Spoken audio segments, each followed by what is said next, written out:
Trailer park fires, gutted animals, poplar leaves in the wind, rebar coming out of concrete at a building site, spawning on a river bottom, butterflies hatching out of the chrysalis, roadkill, Tarkovsky, Faulkner, apples at the supermarket, bananas at the supermarket, checkout person at the supermarket, Oliver Aalto's studio house in Finland, corrugated roofing, Francis Bacon, Andy Warhol, Rorschach, Rosalind Krauss on Andy Warhol, Rorschach, stacks of things. Really like stacks of things. I experience a great deal of sensation and joy in my environment. I notice everything all the time. And sometimes that feels a bit like an overload, but it gives me a lot of pleasure. I've always been reckoning with the mess, and I think... the mess of what?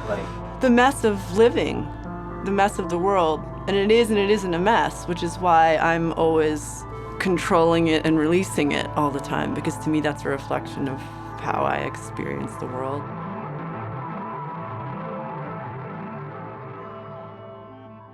So who am I? Meaning like an existential No, way? just like I'm your brother, right? Oh, yeah, you're my brother. We've shared this very particular experience of growing up in this environment with the parents that we have and with the grandmother that we had and all of the images that she left behind. Very nice music. We exist on the fence. We exist in a world of people like Alice where you can have this totally idealistic relationship to the world and to other humans and to everything around you. And then on the other side, we have this totally practical reality. We both went to boarding school, we both went to Ivy League colleges, we dealt with people who are pragmatic and have bourgeois jobs, which Alice would have abhorred. So it's a strange position to be in, to occupy both those realities. And I think that friction is what gives us our creative potential, but it's also what we struggle with the most.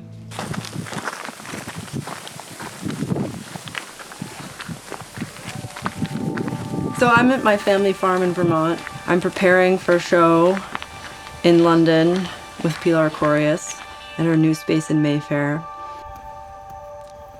I love being outside. Being in nature never feels sentimental or derivative or closed. It's full of recognizability and yet always changing and burgeoning and dying and being born. It's active.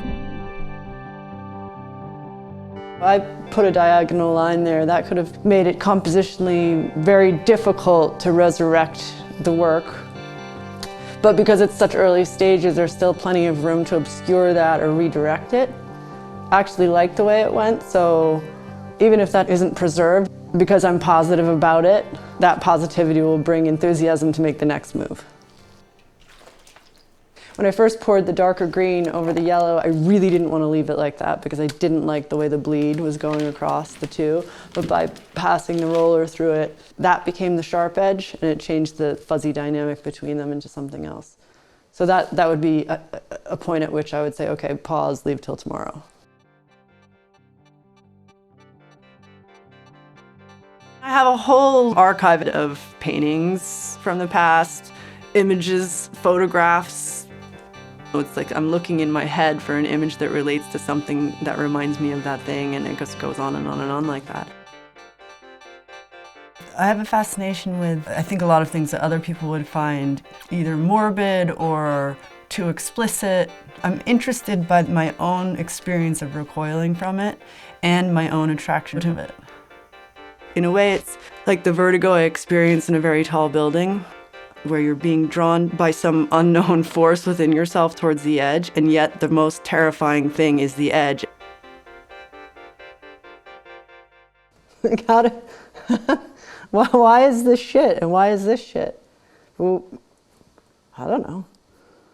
Ridiculousness is a huge part of our existence. In order to actually live with the terrible physical and emotional suffering that we have to bear on a constant basis, we have to fool ourselves in all sorts of ways, and that very act of fooling ourselves is amusing. Nothing exists for me without some aspect of absurdness and humor. You know, I mean, that's just outrageous. What the hell is going on there? I don't even know how that works. And what is that thing? Beautiful colors also, you know? Bird distractions. Strangely shaped gourd. I think there's a whole website about perverted vegetables. Like, you know, strawberries that look like ball sacks. Here's one of us in the garden. It probably was about August. And both of us are wearing tops but no bottoms. We look pretty psyched. We lived in a state of total chaos. So I'd go to school with mismatching socks, and it looks incredible in the pictures. But I think really when I got to school, some part of me envied people with a straight middle part and matching socks. Because of growing up that way, as magical and open as it was, the need for some kind of order and control was essential to me. So that comes into the impulses or compulsions behind the way I work. I think it's always about relishing the elements of chaos and at the same time needing to restrict and compose them when necessary in order to make the big picture work. Alice used to sit a lot outside and we would just kind of hang out on the lawn. I look like a bed bug or something. I bet that I was in the raspberry patch because the way my hair's been plucked. Hold still! Alice Neel was not famous when we were young. I had a little chair and a little table and a little easel and my little, I think it was just like a canvas board or something, you know. I did what she did, drawing with the paint, you know, and making the outlines, and then she would comment on it or say, "Oh, isn't that wonderful?" So this is a painting of my mother, Ginny, and it's been here ever since I can remember. There's a confidence about this line making, and there's a confidence about the way she does this and this and this and this and that and that. It's a great painting. I don't know how she ever got you, Andrew, to sit still long enough. Paint and brushstroke were definitely something that was always in my head. I mean, it was a toss-up as to whether or not I would become an artist, but it certainly influenced my way of seeing the world, my way of seeing people, my way of understanding, translating a visual experience into an image. I think I tried to do everything possible before I finally accepted that I had to do the most difficult thing for me, which was paint. It was challenging because I'd grown up around really compelling paintings in my house. And so to make something that was compelling to me seemed almost insurmountable, but I couldn't resist the challenge of it.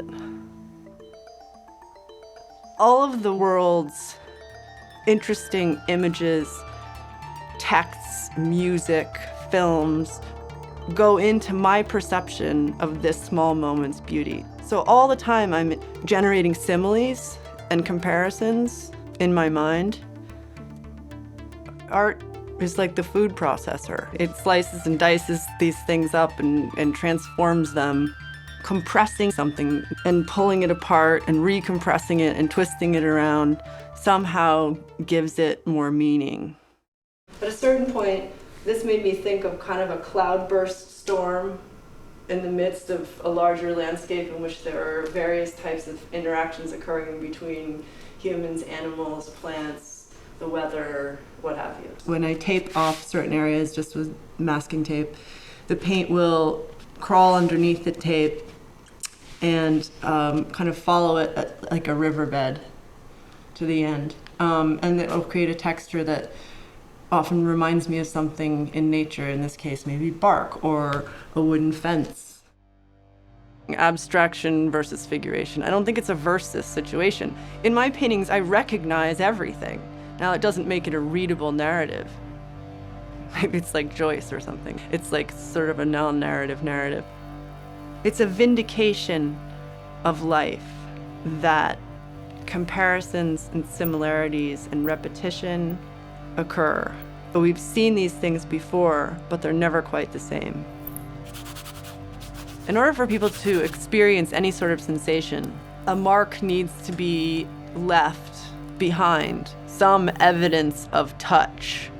I use rollers, I use my hands, I use rags, I use brushes, all sorts of things. As many things as possible that can connect people to their senses. The experience of making art It's like a time marker. It makes existence for me real. The less tactile our world becomes, the less we actually exist in it, and we become more voyeurs. You know what it is? It's doubting Thomas. You're sticking your fingers in that wound because you can't really believe that Jesus is alive. To actually have a sensation of physical touch, for me, it's like proof of life. For me, art is all about a gesture to dialogue. If the viewer experiences something in the work that reminds them of a sensation or an emotion or a paradox or an experience or something that keeps them looking and keeps them thinking, it's almost like an antidote to brain death. These paintings are more than a record of my existence. They're a record of the world in this moment, filtered through me.